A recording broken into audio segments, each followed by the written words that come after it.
ये कहानी दो ऐसे बेस्ट फ्रेंड पे आधारित है जिन्हें एक ही लड़के से प्यार हो जाता है और वो दोनों उसके साथ घबाघब करने के लिए सारी हदें पार कर देती है। उसके बाद उन तीनों के बीच में क्या होता है वो हम आज की इस एक्सप्लेनेशन में देखने वाले हैं। मैं आज जिस मूवी को एक्सप्लेन करने वाला हूँ इस मूवी का नाम है द ले ओवर और ये मूवी 2017 में रिलीज हुई थी। मूवी के स्टार्टिंग सीन में हम केट को देखते हैं जो कि एक स्कूल टीचर है। वो बच्चों को पढ़ा रही थी तब वो पीछे बैठे एक बच्चे को देखती है जो पीछे बैठ के कॉमिक पढ़ रहा था, लेकिन केट उसे डांटने के अलावा सबको कॉमिक बुक पढ़ के सुनाने के लिए बोलती है। उसके बाद केट खुद भी उस बुक पर इंटरेस्ट लेके सुनने लगती है। तभी वहाँ स्कूल का प्रिंसिपल आ जाता है और वो केट को बच्चों के साथ मस्ती करते हुए देख लेता है और वो केट को अपने ऑफिस में बुलाता है जहाँ वो केट को बोलता है कि तुम बहुत सुंदर हो और तुम्हारी आंखें भी बहुत ज्यादा प्यारी हैं और तुम्हें टीचर नहीं होना चाहिए। दरअसल प्रिंसिपल उसे इनडायरेक्टली जॉब छोड़ने के लिए बोल रहा था। इधर हम दूसरी लड़की मेक को देखते हैं जो एक मार्केट फील्ड में सेल्स एम्प्लॉयड होती है और वो एक कंपनी में सेल्स ब्यूटी प्रोडक्ट बेचने की नाकाम कोशिश करती है बट उसका कोई फायदा नहीं होता, जिसके बाद वो गुस्से में वहाँ से बाहर आ जाती है और बाहर आने के बाद उसे एक और झटका लगता है। उसकी गाड़ी नो पार्किंग में खड़ी होने की वजह से पुलिस उसकी गाड़ी उठा के ले जाती है और घर पहुंच के केट देखती है कि मेक कुत्ता डांस कर रही है। यहाँ हमें पता चलता है कि ये दोनों एक बेस्ट फ्रेंड है और दोनों एक साथ रहते हैं। मेक केट को बताती है कि आज मेरा दिन सबसे बेकार गया, इंटरव्यू में मेरा प्रोडक्ट भी सेल नहीं हुआ और पुलिस मेरी गाड़ी भी ले गई। तब केट बताती है कि आज मेरा भी दिन अच्छा नहीं था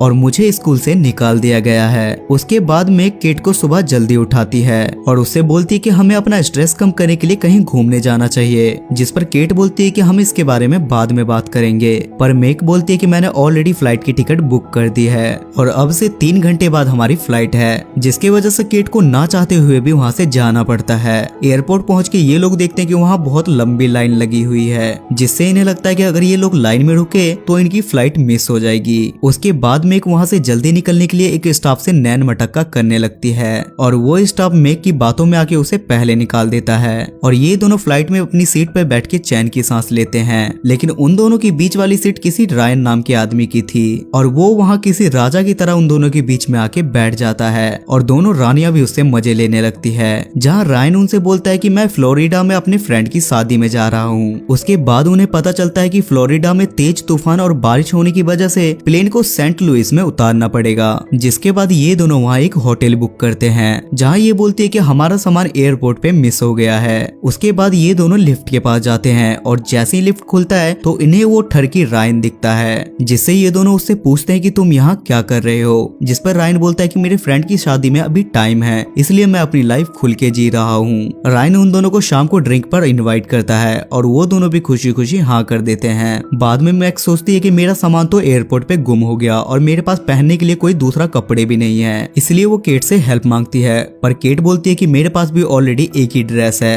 और वो उसे साफ मना कर देती है। उसके बाद शाम को केट पार्टी में जाती है। रायन उससे मेक के बारे में पूछता है, जिस पर केट बोलती है कि मुझे नहीं पता कि वो कहाँ है। तभी वहाँ मेक भी आ जाती है जिसने साड़ी पहनी थी और वो साड़ी में बहुत ज्यादा ब्यूटीफुल लग रही थी। तभी वहाँ टीवी पर एक न्यूज आता है कि फ्लोरिडा में ज्यादा ही मौसम खराब हो रहा है, जिसकी वजह से वहाँ जाने वाली सारी फ्लाइट कैंसिल हो गई है और अनुमान लगाया जा रहा है कि वहाँ 3 दिन तक मौसम साफ नहीं होगा। ये सुनकर रायन काफी दुखी होता है और उसे सुख देने की गारंटी ये दोनों ले लेते हैं। उसके बाद ये दोनों डांस कंपटीशन करने लगते हैं और डांस करते करते मेक का पल्लू नीचे सड़कने लगता है और सब लोग उसके मैंगो को देख लेते हैं और उसके बाद तीनों अपने कमरे में जाने लगते हैं। पर कमरे में जाने से पहले केट और मेक में बहस हो जाती है क्योंकि वो दोनों एक साथ रायन को पसंद करने लगे थे। अगले दिन मेक रायन के साथ हॉटर बलून पे एयर फ्लाई का प्लान बनाती है, पर केट को ऊंचाइयों से डर लगता था। तब रायन बोलता है कि मैं और मेक वहाँ चले जाएंगे, लेकिन केट मेक को रायन के साथ अकेले जाने देना नहीं चाहती थी, इसलिए वो भी उनके साथ जाती है। लेकिन ज्यादा ऊपर जाने के बाद केट काफी घबराने लगती है। तब रायन उसे अपनी बातों में लगा के शांत करता है। अगले दिन केट और मेक एक कॉफी शॉप पे बैठे थे जहाँ उन्हें पता चलता है कि रायन यहाँ से जा रहा है। तब वो दोनों रायन के पास पहुँचते हैं और उससे पूछते हैं कि तुम कहाँ जा रहे हो। रायन उनसे बोलता है कि मैं शादी में जा रहा हूँ। तब केट और मेक रायन को अपने साथ चलने के लिए बोलती है और वो भी उनके साथ चलने के लिए तैयार हो जाता है। उसके बाद वो लोग एक टैक्सी में बैठते हैं और उस टैक्सी ड्राइवर का नाम क्रेज था, जिसे मेक बहुत ज्यादा पसंद आती है। पीछे मेक रायन के साथ मस्ती कर रही थी और उसके बाद वो उसके हाथों पे लोशन लगाने लगती है, पर केट को ये सब कुछ बिल्कुल पसंद नहीं आता।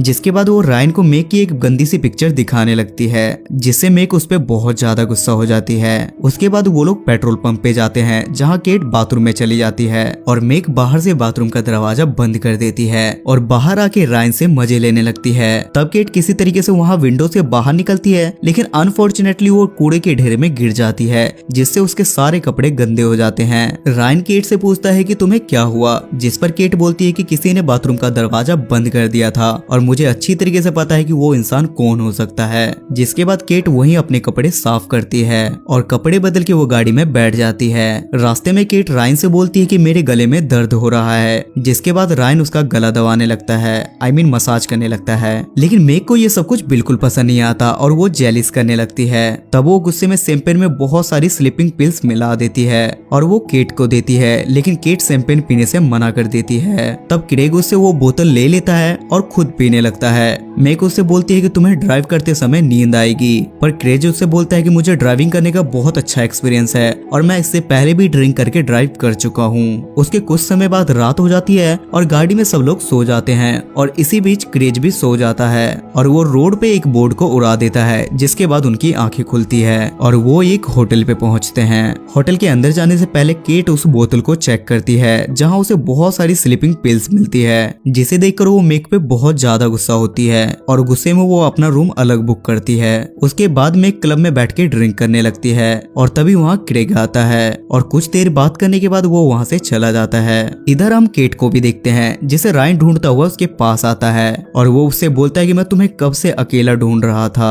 और उसके बाद वो दोनों कमरे में जाके बिना सोचे समझे घबाघब करते हैं। अगली सुबह मेक केट से आके मिलती है और बोलती है कि हमें एक दूसरे के साथ एक लड़के की वजह से नहीं लड़ना चाहिए, जिससे मेक काफी क्लोज आके केट से बोलती है कि रात को मैंने रायन के साथ घबाघब किया, जिसके कारण उन दोनों में फिर से लड़ाई हो जाती है। जिसके बाद क्रेज वहाँ आता है और बोलता है कि रेन शादी में जाने के लिए मेरी गाड़ी चुरा के ले गया। तब क्रेज को एक पोस्ट मिलता है जिसमें उसे पता चलता है कि रायन किसी और की शादी में नहीं बल्कि अपनी शादी में गया है। जिसके बाद ये दोनों भी पुलिस से रिक्वेस्ट करती है कि रायन ने हम दोनों की लाइफ खराब कर दी है और अब वो किसी तीसरी की लाइफ खराब करने के लिए जा रहा है और पुलिस भी इनको इस बात पे छोड़ देती है और ये दोनों रायन की शादी में बिना दावत के पहुंच जाते हैं। लेकिन इनके वहाँ पहुंचने से पहले ही रायन की शादी हो चुकी थी। लेकिन रायन इन दोनों के देख के वहाँ से भागने लगता है, लेकिन ये दोनों उसे पकड़ लेते हैं और बोलती है कि तुमने हमारे साथ ऐसा क्यों किया, एक के साथ एक फ्री। तब रायन बोलता है कि इसमें मेरी कोई गलती नहीं है, तुम दोनों मेरे साथ फ्लर्ट कर रही थी ना कि मैं, और जब कोई मेरे सामने झुक के खड़ा हो तो मैं इतना शरीफ नहीं हूँ कि कुछ ना करूँ। उसके बाद रायन की वाइफ वहाँ आती है और वो रायन से रूडली बिहेव करने लगती है, जिसके बाद ये दोनों भी वहाँ से वापस जाने लगते हैं। उसके बाद मेक क्रेग को किस करती है और केट से बोलती है कि अब हमें अलग रहना चाहिए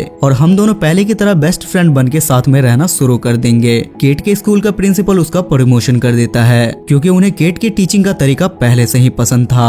मेक और क्रेग दोनों बाबू सोना बन जाते हैं और केट और मेक फिर से एक साथ रहने लगते हैं और ये मूवी यहाँ खत्म हो जाती है। सो गाइस, आई होप कि आपको आज की ये एक्सप्लेनेशन पसंद आई होगी और इस मूवी की IMDb रेटिंग है 4.8 स्टार्स आउट ऑफ 10 और से गूगल यूजर ने 68% लाइक किया है। अगर आपको एक्सप्लेनेशन पसंद आती है तो मेक श्योर आप मेरे चैनल को सब्सक्राइब करके मुझे सपोर्ट करें। तब तक के लिए स्टे सेफ, स्टे हेल्दी।